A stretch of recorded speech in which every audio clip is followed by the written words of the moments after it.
ഈ യാത്ര പോണത് വയനാട്ടിലെ ചൂരൽമലയിൽ കണ്ടു. കഴിഞ്ഞ വർഷം, അതായത് 2024 ജൂലൈ 30, നമ്മൾ ആരും തന്നെ ഓർക്കാൻ ഇഷ്ടപ്പെടാത്തൊരു തീയതിയാണത്. ഈ വലിയ ദുരന്തം നടക്കുന്നതിന് മുമ്പുള്ള ചൂരൽമല, അതൊരു വീഡിയോയിലൂടെയാണ് കണ്ടിട്ടുള്ളത്. എന്ത് മനോഹരമായിട്ടുള്ള സ്ഥലമായിരുന്നത്. ഈ യാത്ര ചെയ്യുമ്പോൾ തന്നെ നമുക്കറിയാം, രണ്ട് സൈഡിലും തേയിലത്തോട്ടങ്ങൾ നിറഞ്ഞിട്ടുള്ള വളരെ മനോഹരമായിട്ടുള്ളൊരു സ്ഥലം. അതാണ് വയനാട്ടിലെ മേപ്പാടി, ചൂരൽമല, മുണ്ടക്കൈ പ്രദേശങ്ങളൊക്കെ. കേരളത്തിൽ എടുത്തു പറയാൻ പറ്റിയ അതിസുന്ദരമായിട്ടുള്ള സ്ഥലങ്ങളിലൊന്ന് വയനാട്. അങ്ങനെ മേപ്പാടി എത്തി. മേപ്പാടി ജൂലൈ 30 റെസ്റ്റോറൻറ്റ്, നമ്മൾ ആരെ മനസ്സൊന്നും പോകാത്തൊരു റെസ്റ്റോറൻ്റാണത്. ഓർമ്മല്ലേ ഇതാരതാന്നുള്ളത്? അവിടുന്ന് ഞങ്ങൾ ചൂരൽമല ലക്ഷ്യം വെച്ച് നീങ്ങി. ഏകദേശം 4-4:30 മണിയായിട്ടുണ്ടായിരുന്നു. തോട്ടം തൊഴിലാളികളൊക്കെ ജോലിൻ്റെ അവസാന ഘട്ടത്തിലാണ്. അങ്ങനെ ചൂരൽമല അങ്ങാടിയിലെത്തി. ചൂരൽമല അങ്ങാടിയിൽ നിന്ന് മുകളിലേക്ക് പോകണമെങ്കിൽ, ശരിക്കും പാലം കടന്ന് പോകണമെങ്കിൽ ഇതിന് പ്രത്യേകമായിട്ടുള്ള പെർമിഷൻ വേണം. അവിടെ താമസിക്കുന്ന ആളുകൾക്ക്, അവിടെ ജോലി ചെയ്യുന്ന ആളുകൾക്ക് അവിടേക്ക് പോകാൻ പറ്റുള്ളൂ. അങ്ങനെ അങ്ങാടി തന്നെ കണ്ട ഒരു കാഴ്ച എന്ന് പറഞ്ഞാൽ, 100 കണക്കിന് ആളുകൾ അവിടുന്ന് കാണാതായതും മരണപ്പെട്ടതുമായിട്ടുള്ള അവരെ ഫോട്ടോ ആണ്.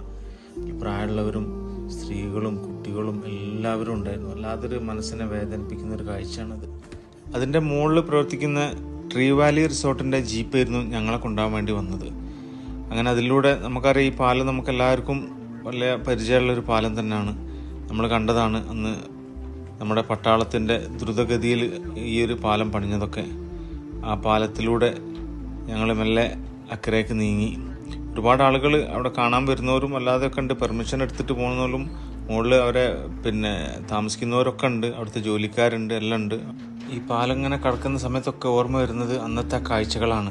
നമുക്കറിയാം, അന്ന് അവിടെ ഉണ്ടായിട്ടുള്ള ഓരോരോ പ്രയാസങ്ങളും പ്രശ്നങ്ങളും ജനങ്ങൾ അനുഭവപ്പെട്ടതും ഈ പാലത്തിലൂടെ അക്കരയ്ക്ക് ആളുകൾ പോയതും വന്നതൊക്കെ തന്നെ. ഞങ്ങൾ സുഹൃത്തുക്കൾ 3 ആളാണ് ഇവിടുന്ന് പോയിട്ടുണ്ടായിരുന്നത്. ഒന്ന് ബഷീർ, അതുപോലെ തന്നെ സലാം അന്നത്തെ ഈ ഒരു ദൗത്യത്തിലൊക്കെ പങ്കെടുത്ത ഒരാളും കൂടിയാണ്. ഒരു ആംബുലൻസിൻ്റെ ഡ്രൈവർ ആയതുകൊണ്ട് തന്നെ അന്ന് തന്നെ അവിടെ എത്തി അതിന് വേണ്ട കാര്യങ്ങളിലൊക്കെ ഇടപെടുകയും കഴിവിൻ്റെ പരമാവധി അതിലേക്ക് സഹകരിക്കുകയും സഹായിക്കുകയൊക്കെ ചെയ്തിട്ടുള്ള ആളാണ്. അങ്ങനെ അതിൻ്റെ മുകളിലേക്ക് ഇങ്ങനെ ചെറിയൊരു കയറ്റം കയറി ഇങ്ങനെ പോകുമ്പോഴാണ് ആ പള്ളി കാണുന്നത്. ആ പള്ളിൻ്റെ കാഴ്ചകളൊക്കെ നമ്മൾ അന്ന് കണ്ടതാണ്. ഒരുപാട് ആളുകൾ അതിനെക്കുറിച്ചിട്ട് പറയുന്നതൊക്കെ നമ്മൾ കേട്ടതാണ്. ഈ ഒരു അങ്ങാടി വലിയ സജീവമായിട്ട് എന്നും ഉണ്ടാകുന്ന ഒരു അങ്ങാടിയായിരുന്നു അല്ലേ. ഒരുപാട് കടകളും കാര്യങ്ങളൊക്കെ 2 സൈഡിലുണ്ടായിരുന്നു. പക്ഷെ അതൊന്നും ഇപ്പല്ല. എനിക്ക് ആ പള്ളി കണ്ടപ്പോൾ അതിൻ്റെ ഉള്ളിലൊക്കെ ഒന്ന് കാണണം, കയറി കാണണം എന്നൊരാഗ്രഹം തോന്നി. അങ്ങനെ വണ്ടി അവിടെ നിർത്തിയിട്ട് അതിൻ്റെ ഉള്ളിലേക്കൊക്കെ പോയപ്പോൾ സത്യത്തിൽ ഒരു അപകടാവസ്ഥയിൽ തന്നെയാണ്. പല ഭാഗങ്ങളും പൊളിഞ്ഞു വീഴാനായി നിൽക്കുന്ന അവസ്ഥ തന്നെയാണ്. എന്നിരുന്നാലും ഞാനിങ്ങനെ അതിൻ്റെ മുകളിലേക്ക് കയറിയിട്ട് ആ കാഴ്ചകളൊക്കെ അങ്ങനെ കണ്ട്. അതാണ് ആ താഴെ ഭാഗത്തേക്കാണ് വെള്ളം, കല്ലും ചളിയെല്ലാം ഒലിച്ചു പോയത്. കണ്ടില്ലേ ഈ ഒരു പാറക്കല്ല്. ഈ പാറക്കല്ല് ആ വെള്ളം ഒലിച്ചു വരുമ്പോൾ, ചളിയും മണ്ണൊക്കെ ഒലിച്ചു വരുമ്പോൾ അവിടുന്ന് തെറിച്ച് ഈ സൈഡിലേക്ക് കൊണ്ട് കയറിയതാണ്. കണ്ടോ, ആ മുകൾ ഭാഗത്തു നിന്നാണ് ഇത് പൊട്ടിയിട്ട് ഒലിച്ചു വന്നത്. ഒരു കാറ് കണ്ടില്ലേ താഴെ വന്ന് കിടക്കുന്നത്? ആരുതാ കാറെന്ന് ആർക്കറിയാം. ആ പള്ളിൻ്റെ ഉള്ളിലേക്ക് അങ്ങോട്ട് കയറിയപ്പോൾ ഒരുപാട് ചിന്തകളാണ് മനസ്സിലേക്ക് വന്നിട്ടുള്ളത്. ആ മെമ്പറിൻ്റെ ഒക്കെ ഒരു കോലം കണ്ടില്ലേ? എല്ലാം ആ ഭാഗം ഒന്നായിട്ട് ഇടിച്ച് പൊളിഞ്ഞു പോയി. പിന്നെ ഉള്ളിലേക്കുള്ള കാഴ്ചകൾ എന്ന് പറഞ്ഞിട്ടാണെങ്കിൽ ചളികളൊക്കെ ഉള്ളിലേക്ക് എത്തിയിട്ടുണ്ട്. ഇതാ നിസ്കാരത്തിൻ്റെ ഭാഗങ്ങളാണ് ഇതൊക്കെ. അത് കഴിഞ്ഞ ഉള്ളിൽ ഹൗദിൻ്റെ ഭാഗമാണിത്. ഹൗദൊക്കെ അതങ്ങനെ കിടക്കുന്നുണ്ട്. മൂലയിൽ അതാക്കണം എന്തോ വാടക കൊടുക്കുന്ന ചെമ്പുകളോ എന്തോ ആയിരിക്കും. അതെല്ലാം കൂടി ഇതാ നാശമായി കിടക്കുന്നുണ്ട്. അപ്പം ഞാനിങ്ങനെ ആലോചിച്ചൊരു കാര്യം എന്താണെന്ന് വെച്ചാൽ, ഒരു ദിവസം 5 നേരം സജീവമായിക്കൊണ്ടിരുന്ന ഒരു പള്ളി, 5 നേരം ആളുകൾ വന്ന് നിസ്കരിക്കുകയും ഇബാദത്ത് ചെയ്യുകയൊക്കെ ചെയ്യുന്ന ഒരു പള്ളി ഇപ്പോൾ ആരുമില്ല നോക്കാൻ, കാണാൻ. അവിടേക്ക് ആരും തിരിഞ്ഞു നോക്കാൻ പോലും ഇല്ല. അങ്ങനെ അവിടുത്തെ ദുരന്ത കാഴ്ചകളൊക്കെ കണ്ട് ഞങ്ങൾ മെല്ലെ താഴേക്ക് ഇറങ്ങി. ഞങ്ങളെ കൂടെ ഉണ്ടായിരുന്നത് അവിടെ താമസിച്ചിരുന്ന, ആ ദുരന്ത പ്രദേശത്ത് തന്നെ താമസിച്ചിരുന്ന ഒരാളായിരുന്നു ഞങ്ങളെ വണ്ടിയിൽ താഴേക്ക് ഇറക്കാൻ വേണ്ടി വന്നത്. എവിടെ പോയാലേ നമുക്ക് ഈ വൈകുന്നേരം ഈ നാട്ടിലെത്തുമ്പോൾ ഒരു സുഖമുണ്ട്. കാരണം ഇവിടുത്തെ ഒരു ഫ്രഷ് എയറും. ആ വലിയ ദുരന്തത്തിൽ തൻ്റെ പ്രിയപ്പെട്ട ഒരുപാട് ആളുകളെ നഷ്ടപ്പെട്ടിട്ടുള്ള ഒരാളാണ് അയാൾ. ഇതൊക്കെ അവിടുത്തെ തോട്ടം തൊഴിലാളികൾ താമസിച്ചിരുന്ന സ്ഥലങ്ങളാണ്. ഇവിടെ ഒന്നും ആരുമില്ലപ്പോൾ.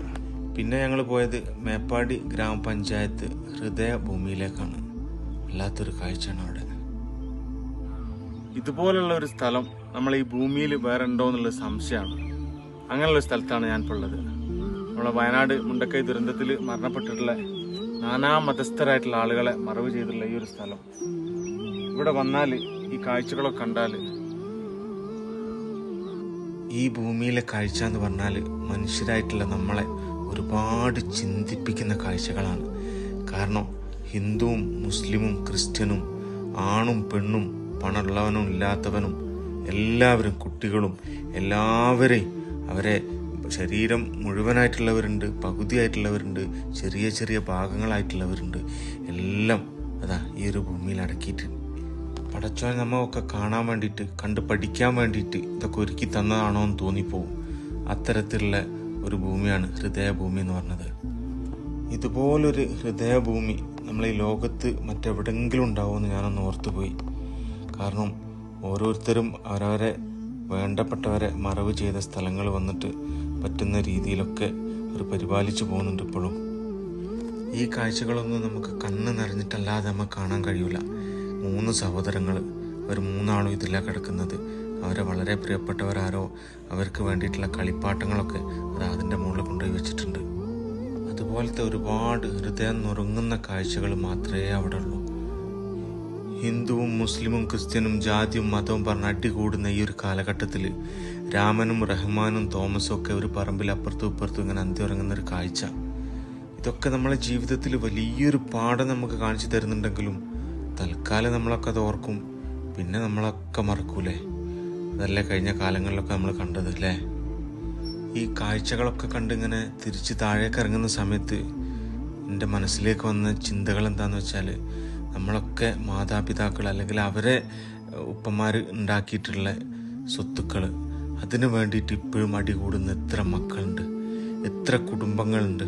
നമ്മളുണ്ടാക്കിയ സ്വത്തോ മുതലൊന്നുമല്ല, ആരോ ഉണ്ടാക്കിയ മുതൽ ഊരി വെക്കുന്നതിന് വേണ്ടിയിട്ട് കച്ചറ കൂടി അടിയും പിടിയും കുത്തും വെട്ടും കൊലപാതകവും നടക്കുന്ന നമ്മളെ ഈ നാട്ടിൽ അയൽവാസികൾ തമ്മിൽ ഒരിത്തിരി ഭൂമിക്ക് വേണ്ടിയിട്ട് സ്വന്തം ഭൂമിയുടെ അടുത്ത് നിന്ന് കുറച്ചും കൂടി അങ്ങോട്ട് കെട്ടിയെടുത്തിട്ട് അവൻ്റേത് കുറച്ചൊരിത്തിരി ഭൂമി ഇങ്ങോട്ട് പിടിച്ചെടുക്കുന്ന എത്ര കാഴ്ചകൾ നമുക്ക് ചുറ്റും ഇപ്പോഴും നടക്കുന്നുണ്ട്.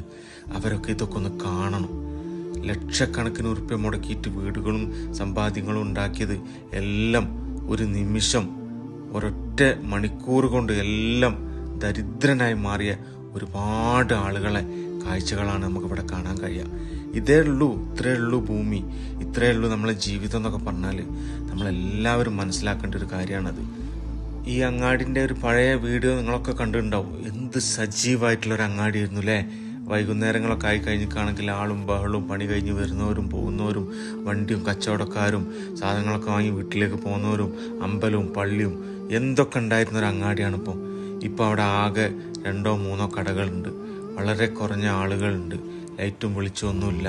കുറച്ച് ആളുകൾ അവിടെയും ഇവിടെ ഓട്ടോറിക്ഷക്കാരുമായിട്ട് മാത്രം അവിടെ ഉണ്ട് ഇപ്പോൾ. കണ്ടില്ലേ, ഇതൊക്കെ എന്ത് സജീവമായിട്ടുണ്ടായിരുന്ന കടകളാണ്. നമ്മളൊക്കെ വലിയ അഹങ്കാരത്തോടു കൂടി പറയുന്ന നമ്മളെ സ്വത്തും മുതലും സൗന്ദര്യവും ആരോഗ്യമൊക്കെ നഷ്ടപ്പെടാനും മാറി മറിയാനും സെക്കൻഡുകൾ മതി. പ്രിയപ്പെട്ടവരെ, സ്വത്തും മുതലും മാത്രമല്ല ജീവിതം. സ്വത്തിൻ്റെയും മുതലിൻ്റെയും പേരിൽ മാത്രം അടിയും പിടിയും കച്ചറയായിട്ട് പിണങ്ങി നിൽക്കുന്ന എത്ര ആളുകൾ നമുക്ക് ചുറ്റുമുണ്ട്. നമ്മളെ കുടുംബത്തിലില്ലേ ഒരുപാട് ആളുകളില്ലേ. അവരൊക്കെ ഒന്ന് ചിന്തിക്കേണ്ട ഒരു കാര്യം എന്താണെന്നറിയോ, അതൊന്നും നമ്മൾ കൊണ്ടുപോകില്ല. നമ്മൾ ഉണ്ടാക്കിയ സ്വത്തും മുതലൊന്നും നമുക്ക് ബാക്കിയായിട്ടുണ്ടാവില്ല. ഇത്രയേ ഉള്ളൂ ജീവിതം എന്ന് പറഞ്ഞാൽ. പറ്റുന്ന ആളുകളൊക്കെ ഒന്ന് അവിടെ പോയിട്ട് ആ കാഴ്ചകളൊന്ന് കണ്ടാൽ മാത്രം മതി. പിന്നെ നമുക്ക് സ്വത്തും വേണ്ട, മുതലും വേണ്ട. നമുക്കുള്ള ജീവിതം വളരെ കുറഞ്ഞ കാലമാണ് നമുക്ക് ജീവിക്കാനുള്ളത്. ആ ജീവിതം കഴിവിൻ്റെ പരമാവധി മറ്റുള്ളവരോട് നല്ല രീതിയിൽ നിന്നിട്ട് മറ്റുള്ളവരെ ഉപദ്രവിക്കാതെ സ്നേഹിച്ച് പരസ്പരം കുടുംബത്തിൽ സന്തോഷത്തോടു കൂടി ജീവിക്കാൻ നോക്കുക. അങ്ങനെ ആ കാഴ്ചകളൊക്കെ കണ്ട് വിറങ്ങലിച്ച മനസ്സോട് കൂടിയിട്ട് രാത്രി ഒരു 8:30 മണിയോടുകൂടി ഞങ്ങൾ അവിടുന്ന് ചുരം ഇറങ്ങിപ്പോന്നു.